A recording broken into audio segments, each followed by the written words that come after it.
ജമ്മുകശ്മീരിലെ കിഷ്ത്വാർ ജില്ലയിൽ 12,000 അടി ഉയരത്തിൽ പാക് ഭീകരസംഘടനയായ ജെയ്ഷെ മുഹമ്മദിന്റെ ഒളിത്താവളം കണ്ടെത്തി. സൈന്യം കണ്ടെത്തിയ ബങ്കറിനുള്ളിൽ മാഗി ന്യൂഡിൽസ്, അരി, പച്ചക്കറികൾ എന്നിവയുടെ വലിയ ശേഖരമുണ്ടായിരുന്നു. ഞായറാഴ്ച ചത്രൂ ബെൽറ്റിലെ മന്ത്രൽ സിംഗ്ബോറയ്ക്കടുത്തുള്ള സൊന്നാർ ഗ്രാമത്തിൽ സംയുക്ത തെരച്ചിലിടെയാണ് ബങ്കർ കണ്ടെത്തിയത്.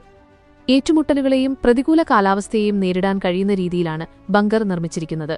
മാസങ്ങളോളം ഇവിടെ താമസിക്കാനായിരുന്നു ഭീകരർ പദ്ധതിയിട്ടിരുന്നത്. ഇതിനായാണ് 50ഓളം മാഗി ന്യൂഡിൽസ് പാക്കറ്റ്, 20 കിലോഗ്രാം ഗുണനിലവാരമുള്ള ബസുമതി അരി, ധാന്യങ്ങൾ, പാചകവാതകം, ഉണങ്ങിയ വിറക്, തക്കാളി, ഉരുളക്കിഴങ്ങ്, 15ഓളം ഇനം സുഗന്ധവ്യഞ്ജനങ്ങൾ എന്നിവ ശേഖരിച്ചുവെച്ചത്.